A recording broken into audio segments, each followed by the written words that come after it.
രാമനെ തേടി പോലീസിന്റെ കടാവർ ഡോഗെത്തി. എന്നിട്ടും കണ്ടെത്താനായില്ല. രാമന് വേണ്ടി ഇത് 4ാം തവണയാണ് പോലീസ് തിരച്ചിൽ നടത്തുന്നത്. പൂവഞ്ചിറയിൽ നിന്നും ഏപ്രിൽ 1-ാം തീയതി മുതൽ കാണാതായ 53-കാരനായ മലയൻ വീട്ടിൽ രാമനെ തേടിയാണ് പീച്ചി പോലീസിന്റെ നേതൃത്വത്തിൽ കടാവർ ഡോഗിനെ കൊണ്ട് തിരച്ചിൽ നടത്തിയത്. രാമൻ താമസിച്ചിരുന്ന പൂവഞ്ചിറയിലെ വാഴത്തോട്ടത്തിലും പരിസര പ്രദേശങ്ങളിലും വെള്ളാനിമലയിലുമാണ് ഡോഗിനെ കൊണ്ട് തിരച്ചിൽ നടത്തിയിട്ടുള്ളത്. കൊച്ചിയിലെ K9 സ്ക്വാഡിലെ മർഫി, മായ എന്നീ ഡോഗുകളാണ് തിരച്ചിൽ നടത്തിയത്. മണം പിടിച്ച് മൃതദേഹങ്ങൾ കണ്ടെത്തുന്ന കടാവർ ഡോഗുകളാണ് മർഫിയും മായയും. എന്നാൽ ഒരു ദിവസത്തെ തിരച്ചിൽ നടത്തിയിട്ടും രാമനെ കണ്ടെത്താനായില്ല.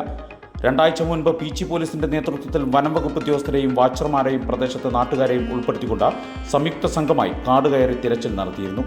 ഒപ്പം തൃശ്ശൂരിൽ നിന്നും ഡോഗ് സ്ക്വാഡും ഉണ്ടായിരുന്നു. എന്നിട്ടും രാമനെ കണ്ടെത്തിയിരുന്നില്ല. Station house officer Pramod Krishnan, SI Ameer Ali, senior CPO Frinson, GS CPO Dileep, CPO Mahesh Chacko എന്നിവരും കടാവർ ഡോഗ് സംഘവുമാണ് തിരച്ചിൽ നടത്തിയത്.